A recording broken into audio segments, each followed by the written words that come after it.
Today on the newscast, as protests spread throughout Iran, are we witnessing a new Iranian revolution, or is the Iranian regime preparing a brutal crackdown? Get my take next.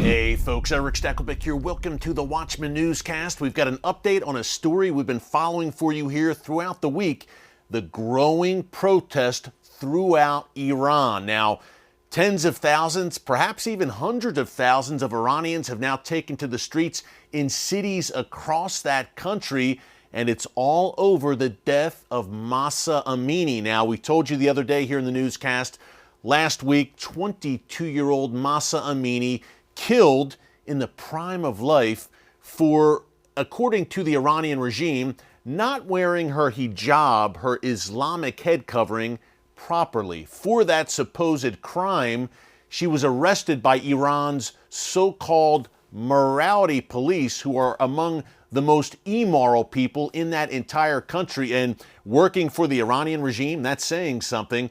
But she was arrested. She died in custody. Now, the regime is saying that, hey, she had a heart attack. Her family is saying, no way, she was 22 years old in the prime of life. We believe she was beaten to death by Iran's, again, so-called morality police. Now, the U.S. government just yesterday, Thursday, September 22nd, enforced sanctions against Iran's morality police. The U.S. government saying, hey, they killed this young girl, Mahsa Amini. And the Iranian people seem to agree in larger and larger numbers. Again, folks, they are in the streets mourning this woman's death and protesting the Iranian regime. Now, the Iranian regime is preparing, I believe, a brutal crackdown. We're already seeing signs of it. Dozens of people have likely been killed already. Some accounts say 17 Iranian protesters. Some say 26. You can bet, sadly, that those numbers will grow. The Iranian regime, if it has shown anything over the past several years, it's that it will crack down in brutal fashion if it feels its tyrannical rule threatened. So are we seeing a new Iranian revolution, a revolution in the positive sense, kind of an anti-revolution compared to the 1979 Iranian Revolution, which brought this regime to power under the leadership, of course, of Ayatollah Khomeini? It's hard to say right now where this is going. Again, will the regime kind of snuff it out in the womb as this protest movement is just getting off the ground? Because those brutal tactics that this regime does not hesitate to use through its goons in the streets, they're called the Basiji, paramilitary forces that the Iranian regime employs. They have done so to brutal effect in the past to stop other large-scale protests. I think back to 1999, Iranian universities, there were large-scale protests against the regime. I think of 2009, of course, the Green Revolution. We saw up to 1 million Iranians take to the streets of Tehran again to protest this regime. At the time, the regime looked like it was teetering. This was June 2009. It would have been great to have some statement of support from the U.S. government at the time, similar to the kind of verbal support Ronald Reagan gave to Soviet dissidents and countries trapped behind the Iron Curtain during the 1980s. Instead, former President Barack Obama said, quote, "We don't want to be seen as meddling." I remember speaking to Iranian dissident friends of mine here in the U.S. saying, what is your president doing? Why won't he stand up for us and verbally support us? They weren't asking for boots on the ground. They just wanted some verbal support from the leader of the free world. They got the exact opposite, and they got an Iran nuclear deal a few years later, courtesy of that same president, Barack Obama. Fast forward to 2019, we also had pretty large-scale protests in Iran, brutal crackdown there as well. That's the thing here, folks, I keep coming back to.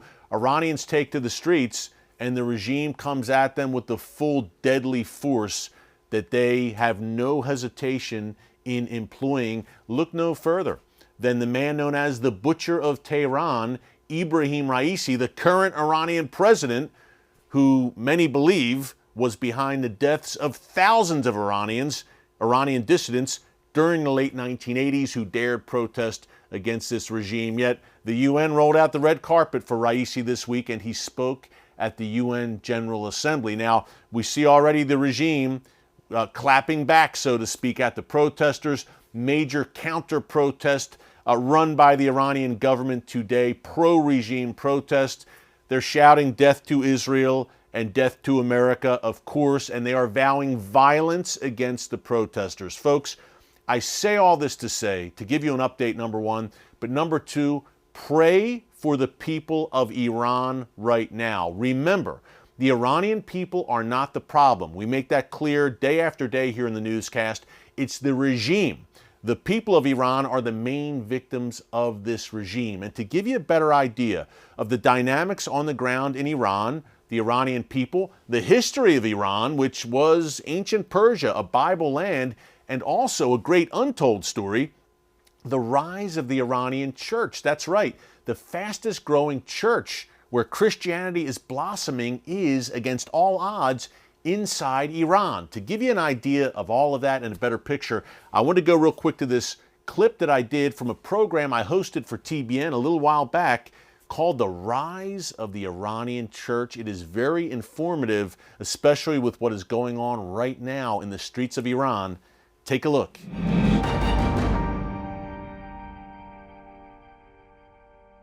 We're joined now by Reza Safa, founder of TBN Najat and director of TBN Middle East.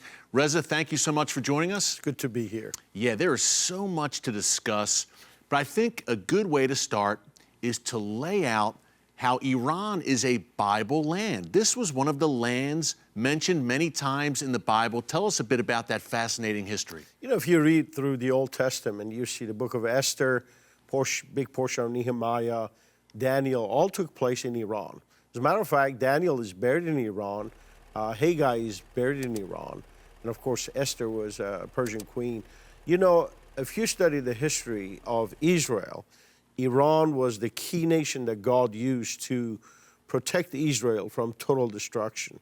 Once during the time of Cyrus, as a matter of fact, Cyrus his name was prophesied by Isaiah 200 years before Cyrus was born. Yeah, and God called him my servant Cyrus. He was Persian, which is modern day Iran. Exactly. And so Iran has been a key player, if you would, in the Old Testament in God's plan. And no wonder now God is pouring His Spirit so abundantly upon that land. Yeah, Reza, what a lineage. I mean, you mentioned Esther, Mordecai, Daniel, Nehemiah. Incredible heritage. God is not done with Iran, and some of the prophecies from Jeremiah that you and I have talked about. Tell us a bit more about that. Jeremiah chapter 49 prophesies at the end of the time what God will do to Elam, which was one of the nations that joined under Cyrus and became Great Persia. Elam, God says at the end of the time, He will break their bow and He will scatter people from that land to all corners of the earth, all four corners of the earth, which has happened since Revolution.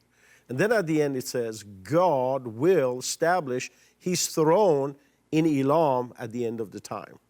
And isn't that interesting that out of 51 Islamic nations, Iran is the first nation that is a time of God's visitation, outpouring of God's grace upon that land. Yeah, and you have said, Reza, that Iran will become the first Islamic nation to turn to Christianity. And against all odds, right? It's the world's #1 state sponsor of terrorism and avowed enemy of America and Israel. But God is moving, as we're going to discuss, and we'll discuss the prophetic. He's moving in Iran today, ancient Persia, in a mighty way. The Iranian Revolution of 1979 produced one of the world's most tyrannical regimes. The Iranian people have suffered greatly under the ruling Ayatollahs, who have violently cracked down on any kind of political dissent. Freedom of speech and expression do not exist in Iran today, but it wasn't always this way. Iranians have a proud heritage that dates back some 2,600 years to the time of the Persian Empire. In those days, days, Iran, then known as Persia, ruled much of the known world and was home to legendary biblical figures like Esther, Mordecai, and King Cyrus the Great. Today, Iran's population is highly educated and young. At least 60% of Iran's 80 million people are under the age of 30. Many of these young Iranians have become disillusioned with Islam. Some have embraced atheism instead, but others have embraced Jesus. A recent poll by a secular Dutch research group showed that Iran is now home to nearly 1 million Christians. Considering that preaching the gospel is illegal in Iran, this growth is nothing short of amazing, and it gives hope for a new era in this ancient and important Middle Eastern nation.